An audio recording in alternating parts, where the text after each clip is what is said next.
Hello everyone, welcome to my channel civil signal. मेरा नाम है शिवी और आज हम डिस्कस करने वाले हैं एमपीपीएससी का 2019 का जो प्रीलिम्स का पेपर हुआ था उसमें। ठीक है, तो टोटल प्रीलिम्स के पेपर में फर्स्ट जो पेपर होता है उसमें 100 क्वेश्चंस होते हैं, जिसमें सारा मतलब आपका जो रैंक डिसाइड करने वाला पेपर होता है वो पेपर 1 ही होता है। पेपर 2 जो होता है वो सी सेट का होता है, वो क्वालिफाइंग पेपर होता है। ठीक है, तो इसके पहले पेपर में 100 क्वेश्चंस होते हैं, तो हम उन क्वेश्चंस को डिस्कस करेंगे। क्लियर?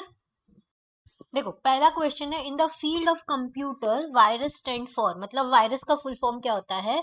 तो इसका फुल फॉर्म होता है, बी ऑप्शन इसका आंसर है, vital information resource under seize. ठीक है, ये वायरस का फुल फॉर्म होता है। क्लियर? चलिए नेक्स्ट क्वेश्चन है, question number second. One who gains unauthorized access, destroy the vital data, denies legitimate user service or cause the problems for their target is called। मतलब एक unauthorised access जो होता है, जो वाइटल डेटा को destroy कर देता है, उसको हम क्या कहते हैं? तो इसको हम क्या बोलते हैं? क्रैकर बोलते हैं। क्रैकर ऐसा पर्सन होता है जो अनएथिकली सेंसिटिव इंफॉर्मेशन जो होती है कंप्यूटर की, उसको क्या कर लेता है? एक्सेस कर लेता है। क्रैकर जो होता है यूजुअली इंटरनेट सिक्योरिटी जो होता है उसको वायलेट करता है और उसको एक्सेस मिल जाता है बहुत सारे सॉफ्टवेयर का विदाउट पेइंग रॉयल्टीज। ठीक है, चलो नेक्स्ट क्वेश्चन है, question number third. First cyber law which provide the legal infrastructure for the e commerce in India. तो पहला जो कौन सा एक्ट आया था वो आया था इंफॉर्मेशन टेक्नोलॉजी एक्ट 2000 में आया था। ठीक है, फिर इसको अमेंड करा गया था 2008 में। ठीक है, कौन सी ईयर में अमेंड किया गया था? 2008 में इसको अमेंड किया गया था। क्वेश्चन नंबर 4 है, which of the following is not a cyber crime. इनमें से कौन सा साइबर क्राइम नहीं है? तो देखो, फिशिंग तो साइबर क्राइम है, आइडेंटिटी थेफ्ट भी साइबर क्राइम है, साइबर स्टॉकिंग भी साइबर क्राइम है, ऑनलाइन चैटिंग जो है वो साइबर क्राइम नहीं है। तो इसका आंसर क्या होगा? D option. क्लियर? चलिए question number fifth, the domain name of the email address mark.stall@itdesk.info is. तो देखो, डोमेन नेम जो बाद में लिखा होता है ना उसको हम डोमेन नेम बोलते हैं। तो इसमें जो डोमेन नेम है वो कौन सा है? .info। इसके अलावा कॉमन आपने डोमेन नेम सुने होंगे, .com, .org। मतलब किसी ऑर्गेनाइजेशन के लिए, .com मतलब कोई कमर्शियल इंडस्ट्री है उसके लिए है। ठीक है, तो ये सारे जो होते हैं वो क्या होते हैं? डोमेन नेम होते हैं। .net मतलब नेटवर्क के लिए होता है। तो ये सारे किस में आते हैं? हमारे डोमेन नेम में आते हैं। Question number 6, in which district of Madhya Pradesh industrial development centre Banmore is situated. Banmore कहाँ पे सिचुएटेड है? एक इंडस्ट्रियल डेवलपमेंट सेंटर है और ये मुरैना में सिचुएटेड है। ठीक है, बानमोर जो है, बानमोर सेंटर मध्य प्रदेश का इंडस्ट्रियल डेवलपमेंट एरिया है। मुरैना जो है वो इंडस्ट्रियल हब के नाम से जाना जाता है और यहाँ पे अधिकतर जो होता है वो क्या होता है? एग्रीकल्चर होता है। क्लियर? क्वेश्चन नंबर सेवेंथ में है, program the make in India started on. तो ये मेक इन इंडिया का प्रोग्राम कब स्टार्ट हुआ था? सितंबर 2014 में स्टार्ट हुआ था, जिसके अकॉर्डिंग ग्लोबल मतलब पूरे वर्ल्ड में से कोई भी इंडिया में आके कोई भी अपनी फैक्ट्री या इंडस्ट्री सेटअप कर सकता है और यहाँ पे प्रोडक्शन करता है, तो उसको हम बोलेंगे मेक इन इंडिया। ठीक है, मतलब इंडिया में बनाया हुए प्रोडक्ट्स। क्लियर? अब देखो, आपने स्टार्टिंग के जो 5 क्वेश्चन हमने देखे वो किससे रिलेटेड थे? आईटी से रिलेटेड थे, साइंस एंड टेक्नोलॉजी से रिलेटेड क्वेश्चंस थे। ठीक है, फिर ये जो क्वेश्चन था ये तो एमपीजीके का क्वेश्चन था। फिर 7th नंबर वाला जो क्वेश्चन है वो करंट अफेयर्स का क्वेश्चन था, मेक इन इंडिया।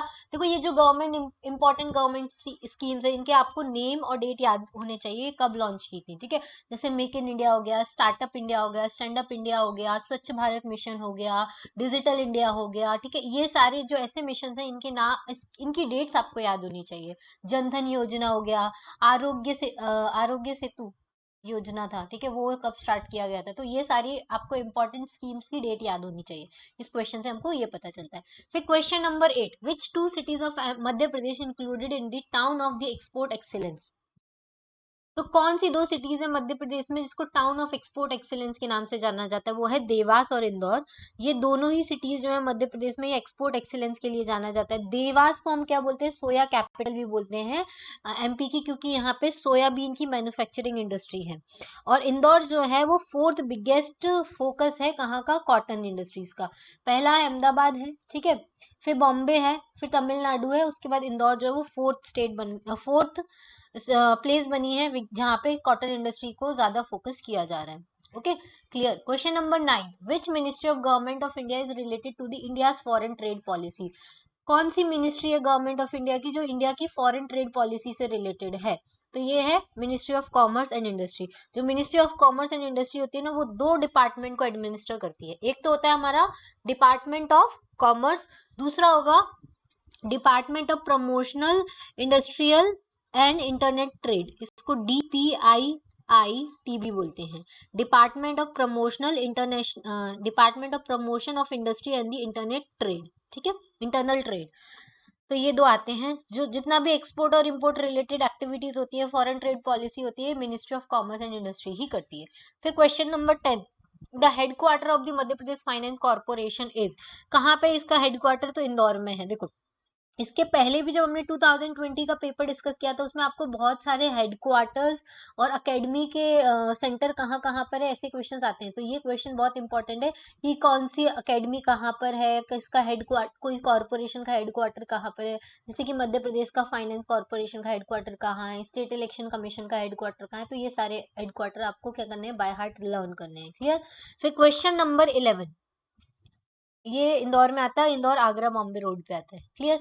फिर 11th नंबर का question, how many time panchayat general election have taken place after the formation of Madhya Pradesh state election commission. ठीक है, स्टेट इलेक्शन कमीशन के बनने के बाद, मध्य प्रदेश की स्टेट इलेक्शन कमीशन के बनने के बाद कितनी बार पंचायत के जनरल इलेक्शंस हुए हैं? तो इसका आंसर है सी ऑप्शन। ये मध्य प्रदेश जीके का क्वेश्चन है। मध्य प्रदेश में जो स्टेट इलेक्शन कमीशन बना था वो कब बना था? 1 फरवरी 1994 को बना था। ठीक है, उसके बाद ही सारे इलेक्शन होना स्टार्ट हुए। और ये सारे इलेक्शन होते हैं वो कौन से आर्टिकल के अंदर में आते हैं? 243 के अंदर में आते हैं। ये क्वेश्चन भी पूछा गया था। क्लियर। ठीक है, क्वेश्चन नंबर 12 क्या है? Under which article the state election commission operate the election of the urban bodies. तो इसका आंसर अभी मैंने बताया था 243 के वाला जो ऑप्शन है वो करेक्ट है। इस आर्टिकल के अंडर स्टेट इलेक्शन कमीशन जो होता है वो इलेक्शंस करवाता है अर्बन बॉडीज के। क्वेश्चन नंबर 13 है, Panchayati Raj subjects falls under which list of the constitution. तो पंचायती राज किसका सब्जेक्ट होता है? स्टेट लिस्ट का सब्जेक्ट होता है। तीन लिस्ट होती है, यूनियन लिस्ट, स्टेट लिस्ट और कॉन्करेंस लिस्ट। ये कौन से शेड्यूल में आती है? तो ये शेड्यूल नंबर 7 में आती है। टोटल कितने शेड्यूल हैं हमारे कॉन्स्टिट्यूशन के? 12 शेड्यूल्स है। आपको ये होमवर्क करके आना है कि कौन कौन से 12 शेड्यूल्स है और किसमें क्या लिखा हुआ है। क्लियर। क्वेश्चन नंबर 14 है, in which part of the constitution Panchayati Raj related provision has been implemented. तो पंचायती राज से रिलेटेड कौन से पार्ट में प्रोविजंस लिखे गए हैं? तो पार्ट 9 में पंचायती राज से रिलेटेड लिखे गए हैं और पार्ट 10 में किससे रिलेटेड लिखे गए? म्युनिसिपैलिटी से रिलेटेड लिखे गए हैं। इसके अलावा जो शेड्यूल है हमारा 11 नंबर का जो शेड्यूल है उसमें पंचायती राज के बारे में मेंशन किया गया है। शेड्यूल 12 जो है उसमें म्युनिसिपैलिटी के बारे में मेंशन किया गया है। ठीक है, और पंचायती राज कौन से अमेंडमेंट से ऐड किया गया है? 73rd अमेंडमेंट एक्ट के थ्रू ऐड किया गया है 1992 में। ठीक है, अब क्या बोलते हैं, म्युनिसिपैलिटी ऐड किया गया 74th अमेंडमेंट एक्ट 1992 के according. Clear. Question number 15, in Madhya Pradesh which of the following city has not more than 10 lakh population according to 2011 census. देखो इसमें हमको एक चीज समझ में आई कि पंचायती राज अच्छे से पढ़ के जाना है, उससे रिलेटेड क्वेश्चन आते हैं। ये 2019 का पेपर है, इसके बाद पूरा का पेपर चेंज कर दिया गया है। ठीक है, अब उसका सिलेबस चेंज कर दिया गया है। उसमें क्या चेंजेस हुए हैं? उसके जो एक्ट के क्वेश्चन है जो अभी आएंगे 4-5 एक्ट के क्वेश्चन, वो अब हटा दिए गए हैं। अब एक्ट से रिलेटेड कोई क्वेश्चन नहीं आते। अब यूनिट वाइज पूरा का पूरा सिलेबस बना दिया गया है जिसमें 10 यूनिट्स है। किसी को अगर वो वीडियोस देखने हैं कौन सी यूनिट में क्या है तो उसका वीडियो भी मैं आपको दे दूंगी डिस्क्रिप्शन बॉक्स में, या फिर मेरे चैनल पर जाकर आप डायरेक्टली एक्सेस कर सकते हैं। मेरे चैनल का नाम है सिविल सिग्नल। ठीक है, यहाँ से आप जाएंगे तो डायरेक्टली आपको क्या मिल जाएगा? प्लेलिस्ट मिल जाएगा MPPSC 2020 को। तो उसमें आपको कैसे स्ट्रैटेजी प्रिपेयर करना है, कैसे आपको क्वेश्चन सॉल्व करने हैं, दूसरा आपको कैसे टाइम टेबल बनाना है, क्या सिलेबस है, कैसे क्वेश्चंस पूछे जाते हैं, ये सारा आप कुछ समझ में आ जाएगा। क्लियर। चलिए, तो इसका 15 का क्वेश्चन है बी नंबर का, क्योंकि भोपाल तो ऑलरेडी वहां पे बहुत पॉपुलेशन है, ग्वालियर में भी अच्छी पॉपुलेशन, जबलपुर में भी अच्छी पॉपुलेशन, लेकिन उज्जैन एक सिटी है जहां पे पॉपुलेशन जो है वो 10 लाख पॉपुलेशन से कम है। ठीक है, चलिए नेक्स्ट क्वेश्चन है क्वेश्चन नंबर 16। ये जो क्वेश्चन है वो रिलेटेड है हमारा किससे? एक्ट से रिलेटेड है।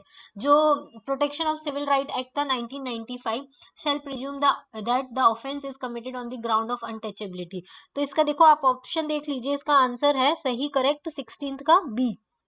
Sorry A, when it relates to the members of schedule caste only, protection of civil rights में अनटचेबिलिटी शेड्यूल कास्ट के लिए थी। फिर any person refuses admission to any person to any hospital, dispensary और the educational section on the ground of untouchability and under which section protection of civil right shall be punishable, तो section 5 के under में आता था। ठीक है, schedule caste and schedule tribe atrocity act 1989 कब force में आया, तो 30 जनवरी 1990 को आया। ये क्वेश्चन अब एग्जाम में नहीं पूछे जाएंगे, क्लियर। ये एक्ट वाला जो प्रोविजन है वो हटा दिया है, लेकिन फिर भी मैं कंप्लीशन के लिए आपको करा देती हूँ, clear. Question number 20. An appeal under the Scheduled Caste and the Scheduled Tribe Act 1980 shall lie from any judgment, sentence or the order to the High Court.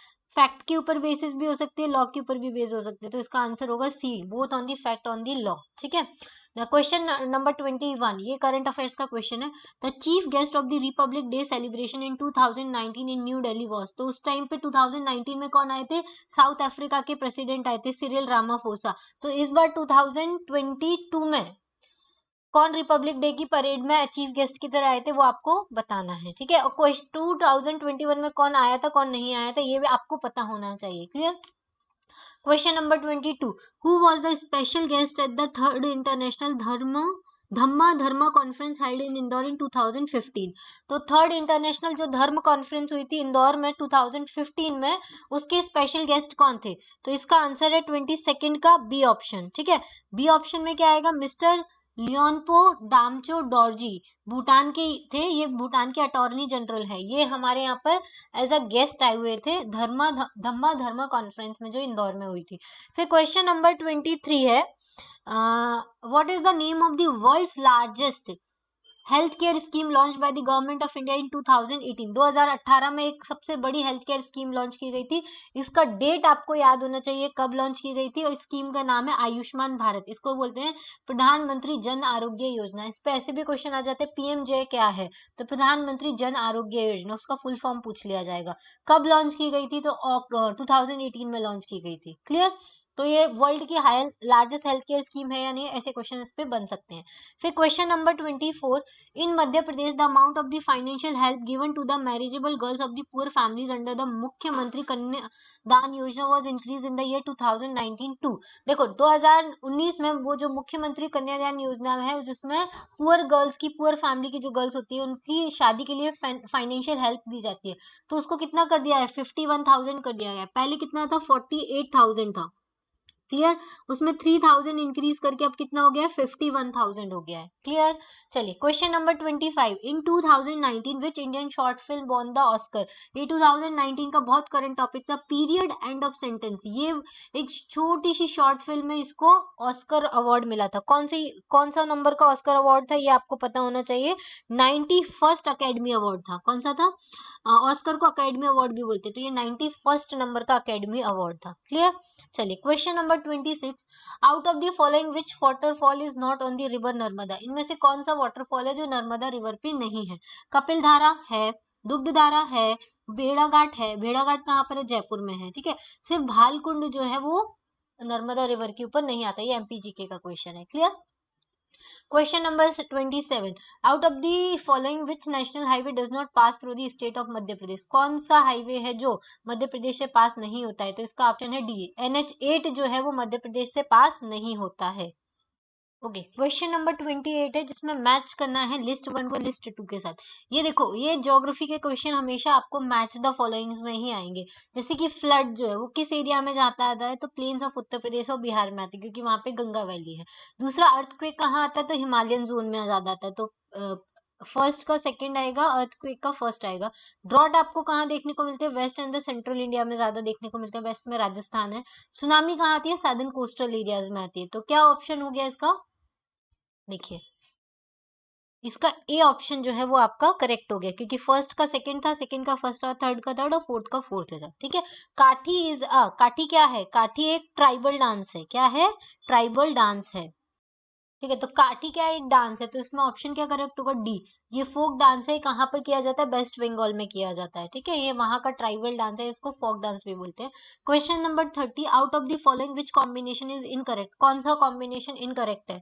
देखो, कोकोआ रिच ये सही है, वाल्विस रिज अटलांटिक ओशन में आता है, ये भी सही है। अगुलास बेसिन इंडियन ओशन में आता है, लेकिन जो टेलीग्राफ प्लेट्यू है वो इंडियन ओशन में नहीं आता, ये नॉर्थ अटलांटिक रीजन में आता है, ठीक है। तो इस वजह से ये ऑप्शन कर देते हैं, ये ज्योग्राफी का क्वेश्चन है। Clear. Question number 31, extension of the international boundary of India along with their neighbouring countries in ascending order, मतलब इंक्रीजिंग ऑर्डर में लिखना है। तो सबसे कम बाउंड्री किसके साथ बनाता है? नेपाल के साथ बनाता है, फिर पाकिस्तान के साथ, फिर चाइना के साथ, और सबसे ज्यादा बाउंड्री जो है वो बांग्लादेश के साथ है। इसलिए इसका ऑप्शन कौन सा करेक्ट होगा? नेपाल, बी वाला ऑप्शन करेक्ट होगा। क्लियर। क्वेश्चन नंबर 32, कैप्टन रूप सिंह स्टेडियम किससे रिलेटेड है? तो ये क्रिकेट से रिलेटेड है, और ये कहाँ पर सिचुएटेड है? ग्वालियर में सिचुएटेड है। देख रहे हैं आप कितने सारे क्वेश्चन जो है वो स्टेडियम और हेडक्वार्टर अकेडमी से रिलेटेड है, वो कहाँ पर है, किससे एसोसिएटेड है, और कौन से ईयर में स्टैब्लिश की गई है, ठीक है। तो ये आपको अच्छे से करना है। When the Madhya Pradesh state equestrian academy कब स्टैब्लिश की गई थी? तो 2007 में स्टैब्लिश की गई थी। Which of the following sport award is related to the Madhya Pradesh state? कौन सा अवार्ड जो है मध्य प्रदेश स्टेट से रिलेटेड है? लक्ष्मण अवार्ड नहीं है, गंधर्व अवार्ड नहीं है, अर्जुन अवार्ड भी नहीं है, इंडिया लेवल पे है। एकलव्य अवार्ड जो है वो हमारे मध्य प्रदेश स्टेट से रिलेटेड है। Question number 35, which of the following Vikram awardee 2018 player of Madhya Pradesh is from the disabled category? कौन सा विक्रम अवार्डी था 2018 का मध्य प्रदेश का? मध्य प्रदेश में जैसे अर्जुन अवार्ड इंडिया लेवल पे दिया जाता है, वैसे विक्रम अवार्ड मध्य प्रदेश लेवल पे दिया जाता है, ठीक है। इसमें है सोनू गोलकर, ये क्रिकेट के प्लेयर थे, इनको डिसेबल्ड कैटेगरी में विक्रम अवार्ड दिया गया था, ठीक है। चलो नेक्स्ट है क्वेश्चन नंबर 36, मुस्कान किरार के बारे में। मुस्कान किरार किस स्पोर्ट को बिलोंग करती है? तो ये आर्चरी को बिलोंग करती थी। Clear. Question number 37, which airport is non operational in Madhya Pradesh? देखो ग्वालियर तो ऑपरेशनल है, जबलपुर भी है, खजुराहो भी है, सिर्फ पन्ना जो है वो ऑपरेशनल नहीं है। तो इसका आंसर क्या होगा? B option. Who was the speaker of the previous Madhya Pradesh assembly in 2014-18? देखो ये 2019 का पेपर, इसलिए 2014 से 18 तक का स्पीकर कौन रहा था वो पूछा है। तो इसका आंसर है डॉक्टर सीतासरण शर्मा, ठीक है। कुंजीलाल दुबे कौन थे? ये आप मुझे कमेंट बॉक्स में बताइएगा। जिसने एमपीजी के अभी पढ़ लिया उसको पता होगा कुंजीलाल दुबे कौन थे। Question number 39, which of the following has not been the governor of Madhya Pradesh? इनमें से कौन सा है जो मध्य प्रदेश का गवर्नर नहीं रहा है? तो ये है जस्टिस अंशुमन सिंह, ये हरियाणा के गवर्नर थे, मध्य प्रदेश के गवर्नर नहीं रहे। बलराम झाकड़ रहे हैं, रामेश्वर ठाकुर रहे हैं, और भाई महावीर रहे हैं। देखो इसके ये जो क्वेश्चन है, ये दोनों जो क्वेश्चन है ये एमपी पॉलिटी के क्वेश्चन है, जिसमें आपको लिस्ट याद करनी पड़ेगी। किसकी लिस्ट याद करनी पड़ेगी? अभी तक एमपी के सीएम कौन कौन रहे हैं उसकी लिस्ट आपको याद होनी चाहिए, कौन से ईयर में कौन से सीएम रहे हैं। गवर्नर की लिस्ट आपको याद होनी चाहिए, chief justice of the states की लिस्ट आपको याद होनी चाहिए, ठीक है। ये सारी चीजें आपको याद होनी चाहिए। क्लियर। और इंडिया के पीएम की और इंडिया के प्रेसिडेंट की और वाइस प्रेसिडेंट की, इनकी लिस्ट भी आपको अच्छे से लर्न होनी चाहिए। क्लियर। ठीक है। क्वेश्चन नंबर 50 है, which state does not touch the boundary of Madhya Pradesh? तो कौन कौन से? राजस्थान तो टच करता है, गुजरात भी करता है, महाराष्ट्र भी करता है, झारखंड नहीं करता। तो सी ऑप्शन होगा। देखो ऊपर नॉर्थ की साइड में राजस्थान करता है, वेस्ट की साइड में गुजरात करता है, साउथ की साइड में महाराष्ट्र करता है, ऊपर इधर नॉर्थ ईस्ट की साइड में यूपी करता है, और इधर ईस्ट साइड पे छत्तीसगढ़ करता है। ये आपको मध्य प्रदेश का मैप याद होना चाहिए। Question number 41, which of the following has not been the commissioner of Madhya Pradesh state election commissioner? कौन सा है जो स्टेट इलेक्शन कमीशन का कमिश्नर नहीं रहा है? तो डॉक्टर श्री अवनी वैश्य जो थे वो चीफ सेक्रेटरी थे, इलेक्शन कमिश्नर नहीं रहे। तो इलेक्शन कमिश्नर के नेम भी आपको पता होना चाहिए। Who is not a member of the committee constituted by the recommendation of the appointment of the chairperson and the other members of the National Human Rights Commission? कौन members नहीं होता national human right commission का? जो chairperson और member को appoint करते हैं। तो पीएम होते हैं, स्पीकर होता है, लीडर ऑफ अपोजिशन होता है, लेकिन chairman of the council of state नहीं होता, मतलब वाइस प्रेसिडेंट इसके मेंबर नहीं होते हैं। क्लियर। ये वाला क्वेश्चन, ये वाले पहले एक्ट के अकॉर्डिंग पूछे गए, लेकिन अभी यूनिट 10 में डाल दिया नेशनल ह्यूमन राइट कमीशन, तो उसके अकॉर्डिंग आपको लर्न करना है। Question number 43, which of the following statement is not correct in relation to the protection of human right act? कौन सा सही नहीं है? चेयरमैन जो होता है वो फॉर ऑफ, देखो इसमें तो ये भी गलत है, ये भी करेक्ट नहीं है, ये भी करेक्ट नहीं है, ठीक है। ये वाला करेक्ट है कि चेयरपर्सन और मेंबर जो होते हैं वो इनएलिजिबल होते हैं फॉर फर्दर एम्प्लॉयमेंट, तो नेशनल ह्यूमन राइट एक्ट के अकॉर्डिंग है। Question number 44, chairperson and the members of the state human right commission are appointed by? तो कौन अपॉइंट करता है इनको? गवर्नर अपॉइंट करता है, ठीक है। Question number 45, an advocate may be specified by the state government for the purpose of conducting of cases in the human right court? मतलब स्टेट गवर्नमेंट किसको एडवोकेट करेगी? जो ह्यूमन राइट के केसेस को देख सकते हैं as a special public prosecutor. उनको कितने साल का प्रैक्टिस होना चाहिए? मतलब उससे ज्यादा उससे कम उनको प्रैक्टिस नहीं किया होना चाहिए। तो 7 ईयर्स का मिनिमम उनको एक्सपीरियंस होना चाहिए, तभी उनको पब्लिक प्रोसिक्यूटर की पोस्ट पे रखा जा सकता है। Clear. Question number 46, all the punishable offences under the provision protection of the civil right act. पहले ये जो 3 एक्ट आते थे उनसे बहुत क्वेश्चन आते थे, इसका क्वेश्चन का आंसर है 46 का ए। अब क्वेश्चन आपको आएंगे कमीशन से, जैसे इलेक्शन कमीशन हो गया, ह्यूमन राइट कमीशन हो गया, SC कमीशन हो गया, ST कमीशन हो गया, उनसे क्वेश्चन आपके ज्यादा पूछे जाएंगे। Clear. Question number 47, which of the following amendment act of constitution deleted the right to property from the list of the fundamental right। तो आर्टिकल डिलीट किया गया था 44th constitution amendment act, article 31 को delete किया गया था और इसको इंसर्ट किया गया था आर्टिकल 300A में। ठीक है, तो आर्टिकल 300A में इंसर्ट करके राइट टू प्रॉपर्टी जो था उसको क्या बना दिया गया है, लीगल राइट बना दिया है, वो फंडामेंटल राइट नहीं है। Clear. Question number 48, who had proposed the party less democracy. ये किसने प्रपोज की थी, तो डी ऑप्शन है जयप्रकाश नारायण, ये लोकनायक थे, इन्होंने पार्टी लेस डेमोक्रेसी की बात की थी। Question number 49, who was the first women to became a chief commissioner of India. इस टाइप के क्वेश्चन बहुत आते हैं कि कौन सी पहली वुमेन थी वो चीफ इलेक्शन कमिश्नर बनी थी, कौन सी पहली वुमेन थी जो प्राइम मिनिस्टर बनी थी, कौन सी पहली वुमेन थी जो राष्ट्रपति बनी थी, कौन सी पहली वुमेन थी मध्य प्रदेश की जो CM बनी थी। तो इसमें से कौन जो है वो चीफ इलेक्शन कमिश्नर बनी थी फर्स्ट वुमेन, तो VS रमा देवी। यूनिट 10 के जितने कमिश्नर है उसमें पहली वुमेन, पहले प्रेसिडेंट और अभी प्रेजेंट में कौन है और उसके पहले कौन थे, ये सब आपको अच्छे से लर्न करना है। Question number 50, which article of the constitution prescribe the duty of the controller and auditor general. तो आर्टिकल 149 में दिया गया है, ड्यूटीज दी गई है। टोटल आर्टिकल जो है 148 से लेके 151 तक है, जो CAG के बारे में बताते हैं, कैग के बारे में बताते हैं। Question number 51, the committee which recommended that the Panchayati Raj institution should be constitutionally recognized was. कोई कमेटी जो रिकमेंड करती है पंचायती राज इंस्टीट्यूशन उनको कॉन्स्टिट्यूशनली रिकॉग्निशन मिलना चाहिए, तो ये किसने बोला था, LM सिग्मी कमेटी ने बोला था। Clear. Question number 52, who is present secretary general of the United Nation organization. तो ये एंटोनियो गुटरेस हैं और ये कहाँ के हैं, पुर्तगाल के, ये पुर्तगीज हैं। ठीक है, पुर्तगाल है के हैं Antonio Guterres. Question number 53, who amongst the following painters was born in 1922 in Madhya Pradesh but lived in and worked in the France since 1950 and died in the New Delhi in 2016। कौन से painter है जो 1922 में मध्य प्रदेश में इनका जन्म हुआ था, फिर ये फ्रांस में रहे थे 1950 से, अभी न्यू दिल्ली में रिसेंटली 2016 में इनकी डेथ हो गई। ये है सैयद हैदर रजा, ये करंट का न्यूज था। Question number 54, the biggest museum of the country depicting the story of development of human civilization and also known as the Indira Gandhi Manav Sangrahalaya जी कहाँ पर सिचुएटेड है, तो क्वेश्चन है इसका आंसर है भोपाल में सिचुएटेड है। देखो मानव संग्रहालय, ह्यूमन सिविलाइजेशन का अकेडमी, ये सब कहाँ सिचुएटेड है, इनके क्वेश्चन जरूर बन रहे हैं, तो भोपाल में सिचुएटेड है। ये क्वेश्चन आपको जरूर करके जाने हैं।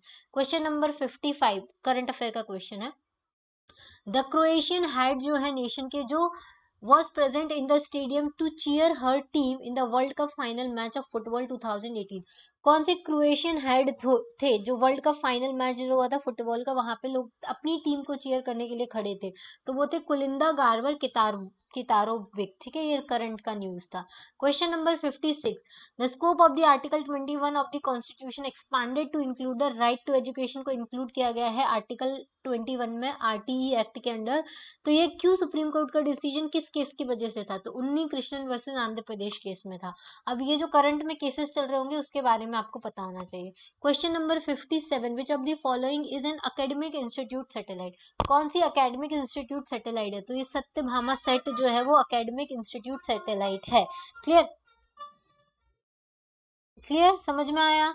देखो ये जो सत्यभामा सेट जो सैटेलाइट है वो college of engineering Pune and Satyabhama university Chennai दोनों ने मिलके लॉन्च की गई है। ठीक है, और ये कहाँ से बनाई गई है, जो ये स्क्रैच से बनाई गई है, जो भी बचा हुआ वेस्ट मटेरियल होता है उससे बनाई गई है और स्टूडेंट्स ने बनाई है, और 22 जून 2016 को इसको लॉन्च किया गया था। Question number 58, which pollution is responsible for the knock knee syndrome.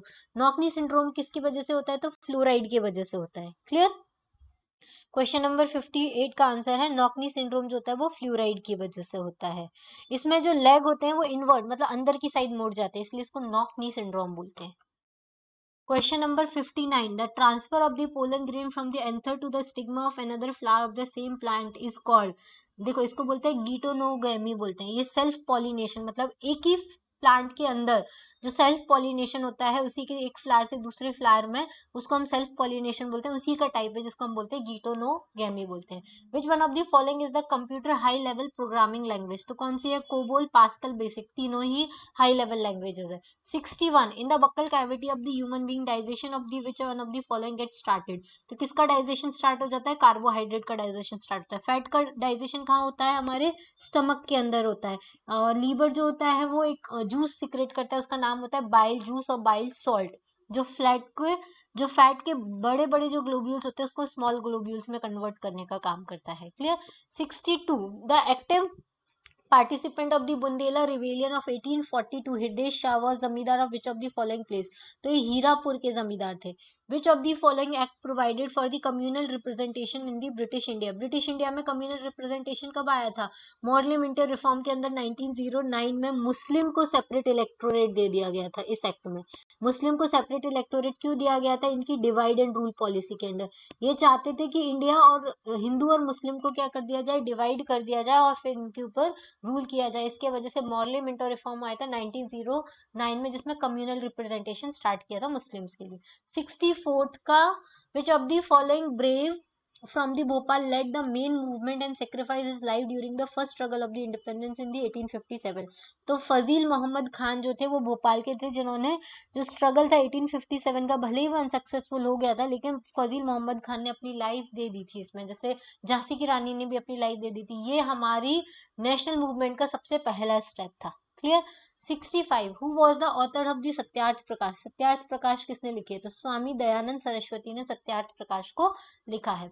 Which of the following inscription reveals the information about the silk weaver guild के बारे में किसमें लिखा हुआ है?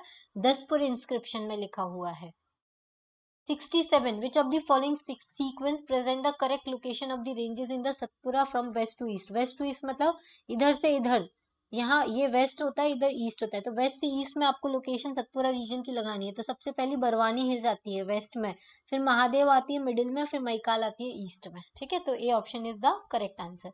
68 which valley of the following river is known to the deep ravines, deep ravines के लिए कौन सी वैली फेमस है? चंबल वैली। ठीक है, इसलिए चंबल में बहुत सारे रेवाइंस बने होते हैं, इसलिए चंबल के डाकू जो हैं वो इन रेवाइंस में छुप के क्या करते हैं? वॉर करते थे। What is revise number of national highway connecting Indore से जयपुर, इंदौर से जयपुर का जो हाईवे है उसका नाम रिवाइज करके NH52 कर दिया है। क्या कर दिया है? NH52 कर दिया है। ठीक है, और ये जो मेजर सिटी हिसार, जयपुर, कोटा, इंदौर, धुले, औरंगाबाद, बीजापुर से हुबली तक जाता है। ठीक है, ये लॉन्ग हाईवे है जो नॉर्थ से साउथ इंडिया को कनेक्ट करने का काम करता है। चलो question number 70 which among the following source throw light on the history of the Paramara dynasty, तो Nav Shashank Charit of Padmagupta, Prabandha Chintamani of the Merut Gupta, Udaipur Prashasti, सारी की सारे जो है वो परमार डायनेस्टी के ऊपर के सोर्सेज हैं। Question number 71 who among the following built the Tribhuvan Narayan temple of Chittor, तो किसने बनाया था? राजा भोज ने बनवाया था, परमार डायनेस्टी का था, इसने त्रिभुवन नारायण टेम्पल चित्तौड़ का बनवाया था। Who was the father of Indian space program, तो डॉक्टर विक्रम अम्बालाल साराभाई, ये जो थे वो कौन है? इंडिया इसरो के जो हेड है, मतलब father of Indian space program रहे हैं। ठीक है, इन्हीं के नाम पे एक विक्रम लाल साराभाई सेंटर भी है जहां से सैटेलाइट्स लॉन्च की जाती हैं। 73 which one of the following cell secrete the androgen hormones in the human being, cell of Leydigs जो होती हैं वो क्या करती हैं? सेल ऑफ लीडिंग्स होती हैं वो क्या करती हैं? सेल सिक्रेट करती हैं, एंड्रोजन हार्मोन्स को सिक्रेट करती हैं। विच of the following gas has the highest contribution in the global warming, तो कार्बन डाइऑक्साइड जो है उसमें सबसे ज्यादा कंट्रीब्यूशन होता है ग्लोबल वार्मिंग करने के लिए। क्लियर? क्लोरोफ्लोरोकार्बन से ओजोन लेयर का डिप्लीशन होता है। क्लियर? नाइट्रस ऑक्साइड से एसिड रेन होती है और मीथेन की वजह से भी क्या होता है? ग्लोबल वार्मिंग होता है। Question number 75 in human body percentage of which element is highest, सबसे ज्यादा हमारी बॉडी में ऑक्सीजन पाया जाता है। फिर opium is of which category medicine, ये डिप्रेसेंट होती है, इसके वजह से डिप्रेशन होता है, न्यूरो ट्रांसमिशन जो होता है वो कम हो जाता है, तो दिमाग आपका स्लो चलने लगता है। जीएसपी स्टैंड फॉर, जीएसपी किसके लिए स्टैंड करता है? जावा सर्वर पेजेस के लिए स्टैंड करता है। ठीक है, विंग जो है वो वेब सर्च इंजन है, जिसको कौन ओन और ऑपरेट करता है, तो माइक्रोसॉफ्ट है। ये सब कंप्यूटर के क्वेश्चन है। जावा सर्वर पेज हुआ, बिंग हुआ, फिर वेब क्रॉलर को क्या बोलते हैं, वेब स्पाइडर भी बोलते हैं, ठीक है। फिर question number 80, which of the following consist of the only output device, ये भी कंप्यूटर का क्वेश्चन है। पहले कंप्यूटर के क्वेश्चन काफी ईजी आते थे, आप नॉर्मली अगर नहीं भी पढ़ के जाए तो कर सकते हो। तो इसमें आपको पता है कि स्कैनर, प्रिंटर, मॉनिटर, तो प्रिंटर तो आउटपुट होता है, मॉनिटर भी आउटपुट होता है, स्कैनर इनपुट होता है। तो इसमें प्लॉटर, प्रिंटर, मॉनिटर, ये तीनों जो है वो क्या है, आउटपुट है, ठीक है। Fill in the blanks is a way to quickly access a favourite website by saving it into your browser. आप अपने ब्राउजर में किसी फेवरेट वेबसाइट को सेव करना चाहते हो तो आप उसको क्या कर देते हो, बुकमार्क कर देते हो। Question number 82, the Rigvedic Pani belongs to which class of the citizens, किसको क्लास को बिलोंग करते हैं, ट्रेडर्स होते थे। ऋग्वेदिक पाणी जो होते थे वो ट्रेडर्स होते थे। क्वेश्चन नंबर 83, देखो चंड प्रद्योत जो थे वो किसके रूलर, किस एंशियंट रिपब्लिक के रूलर थे, तो अवंती के रूलर थे, ठीक है। Question number 84, who is the author of the तरीके फिरोज शाही, तरीके फिरोज शाही के ऑथर कौन थे, तो जियाउद्दीन बरूनी थे। मोहम्मद बिन तुगलक के बाद फिरोज शाह तुगलक आए थे, उसी के ऊपर तहरीके फिरोज शाही लिखी गई थी, दिल्ली सल्तनत के टाइम पर थे।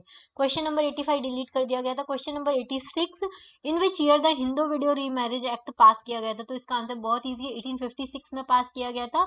और किसने पास कराया था, ईश्वर चंद्र विद्यासागर ने पास कराया था। Question number 87, on the basis of the year of starting what will be the correct order from the start to the latest of the following award, मतलब स्टार्टिंग से लेके अभी तक के जो अवार्ड स्टार्ट किए गए, सबसे पहला कौन सा किया गया था, अर्जुन अवार्ड किया गया। फिर दूसरे नंबर पे द्रोणाचार्य किया गया। फिर तीसरे नंबर पे राजीव गांधी किया गया और चौथे नंबर पे ध्यानचंद अवार्ड किया गया। तो सी वाला ऑप्शन जो है वो करेक्ट आंसर है। Question number 88, who was the flag bearer at the Rio Olympics 2016 में, उस टाइम पे रियो ओलंपिक्स हुए थे। 2020 के जो ओलंपिक्स थे वो टोक्यो ओलंपिक्स कैंसिल हो गए थे कोविड की वजह से। अब कहाँ होने वाले ये आपको पता होना चाहिए, ठीक है। तो रियो ओलंपिक्स के बारे में सारी जानकारी होनी चाहिए, इन क्वेश्चन से हमको ये पता चलता है। तो फ्लैग बियरर कौन थे, अभिनव बिंद्रा थे, इंडिया से थे, इसलिए इसका क्वेश्चन आया है। What was the rank of India in the final medal tally of the Commonwealth games 2018, 2018 के जो कॉमनवेल्थ गेम थे वो कहाँ हुए थे, गोल्ड कोस्ट में हुए थे, ऑस्ट्रेलिया में। कहाँ हुए थे, गोल्ड कोस्ट ऑस्ट्रेलिया में हुए थे। इसमें इंडिया की रैंक कौन सी आई थी, थर्ड रैंक आई थी, clear. Question number 90, in which city of 2028 summer Olympic games will be organize, 2028 के समर ओलंपिक गेम्स कहाँ पे ऑर्गेनाइज किए जा रहे हैं, तो लॉस एंजलिस में ऑर्गेनाइज किए जाएंगे। Headquarter, international association for the athletic federation, इसका हेडक्वार्टर कहाँ पर है, तो मोनाको में इसका हेडक्वार्टर है। कहाँ पर है इसका हेडक्वार्टर, मोनाको में इसका हेडक्वार्टर है। In which part of the Himalaya is the Karewa landforms found, Karewa landforms कहाँ पे आपको देखने को मिलते हैं, तो कश्मीर हिमालय में आपको देखने को मिलते हैं। Match list 1 with the list 2 and select the correct answer. देखो तो इसमें मिनरल वेल्थ और माइनिंग एरिया को आपको मैच करना है, तो ये भी एक ज्योग्राफी का क्वेश्चन है। ज्योग्राफी के आपको जितने क्वेश्चन मिलेंगे वो सारे ऐसे ही मिलेंगे, मैच द फॉलोइंग वाले। तो देखो काला नडी जो है वो कहाँ पर मिलता है, बॉक्साइट में, बॉक्साइट मिलता है काला नाड़ी में। फिर जावर में क्या मिलता है आपको, जिंक और लेड मिलता है। कोलार में आपको गोल्ड मिलता है। अगर आपको इतना भी पता है ना कि कोलार में गोल्ड मिलता है तो भी आप इसको सी ऑप्शन को डायरेक्टली टिक कर सकते हैं, ऐसे एलिमिनेट करके आप टिक कर सकते हैं। मोसावानी जो है वो कहाँ पे मिलता है, कॉपर, वहां पे कॉपर में मिलता है, ठीक है। तो इसका answer c option is correct. Which of the following is not correctly matched, wild life sanctuary दिया और स्टेट दिया, कौन कौन सा करेक्टली मैच नहीं है, तो देखो मुकाम्बिका कर्नाटक में आता है, ये सही है। दलमा झारखंड में आता है, ये भी सही है। नैयर छत्तीसगढ़ में नहीं आता। कोटीगांव जो है वो भी गोवा में आता है। नैयर कहाँ आता है, केरल में आता है, ठीक है। कहाँ आता है, केरल में आता है। Question number 95, out of the following during which census decade sex ratio in India recorded the sharpest decline हुआ था, कब हुआ था, 1961 से 1971 के बीच में बहुत ज्यादा सेक्स रेशियो में डिक्लाइन देखने को मिला था।